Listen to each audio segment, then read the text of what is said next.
A existência de água não é uma condição necessária apenas para a vida, mas também para o surgimento de civilizações. As populações humanas sempre se fixaram ao longo de bacias hidrográficas. As primeiras surgiram na Mesopotâmia, entre os rios Tigres e Eufrates. Os egípcios construíram suas cidades e desenvolveram sua agricultura na bacia do rio Nilo. Os hebreus surgiram na bacia do rio Jordão e os chineses se desenvolveram às margens dos rios Azul e Amarelo.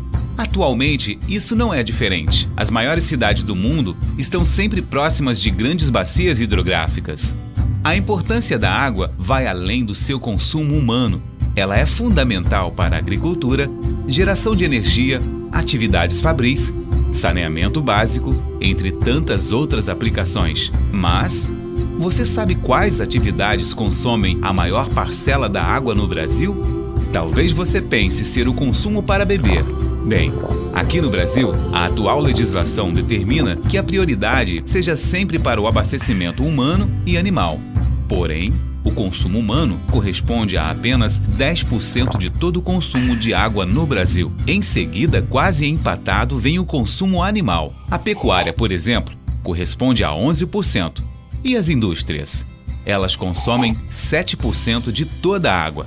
Então, para onde vai todo o resto do consumo? A resposta é a agricultura. A irrigação para a agricultura é responsável por 72% de todo o consumo de água no Brasil.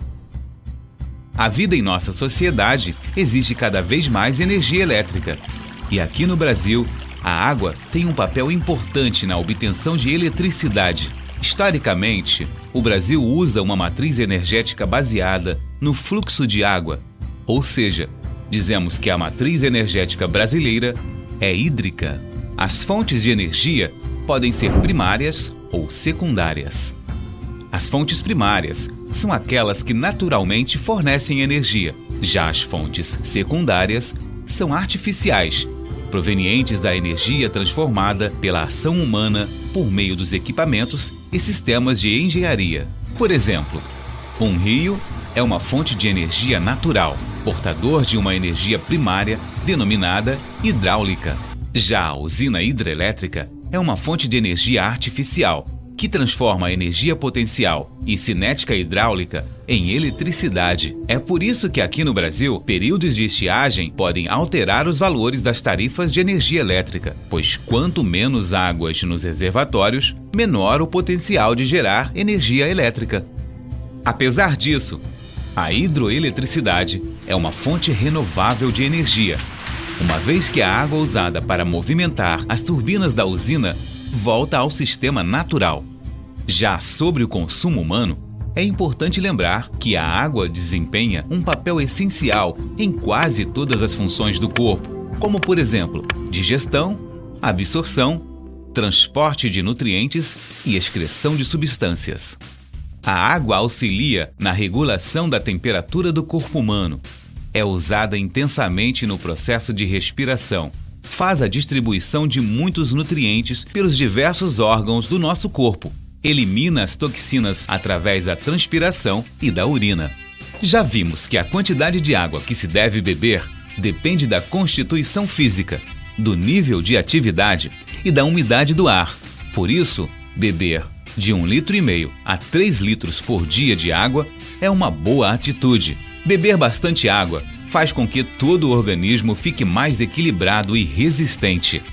Na sua falta, o sistema natural de limpeza e desintoxicação do organismo fica prejudicado, contribuindo para o aparecimento de inúmeras doenças.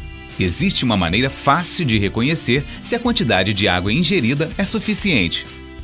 Quando a urina é eliminada em grandes quantidades e tem uma cor clara, a quantidade de água é suficiente. Se, pelo contrário, a urina é eliminada em pequenas quantidades e tem uma cor escura, é necessário aumentar o consumo de água. Agora vamos falar da atividade humana que mais consome água: a agricultura. E temos duas notícias sobre isso. A boa notícia é que a irrigação permite o abastecimento mundial de alimentos, aumenta a produtividade e a oferta de produtos agrícolas. A má notícia é que também é um insumo que mais desperdiça outro recurso essencial à vida: a água. A agricultura é vista pela Organização das Nações Unidas como alvo prioritário para as políticas de controle racional de água. Segundo esta organização, cerca de 60% de toda a água utilizada em projetos de irrigação são perdidas por fenômenos como a evaporação.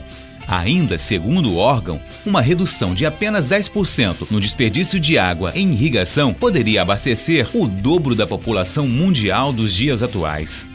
Apesar da agricultura irrigada ser o principal uso no país e por isso requerer maior atenção dos órgãos gestores, visando ao uso racional da água, ela resulta em aumento da oferta de alimentos e preços menores em relação àqueles produzidos em áreas não irrigadas, devido ao aumento substancial da produtividade, ou seja, a água é fundamental não só para o consumo humano ou a geração de energia elétrica, mas ela é também indispensável para garantir a nossa alimentação diária. Então pense nisso e não desperdice alimentos. E aí? Tá com fome?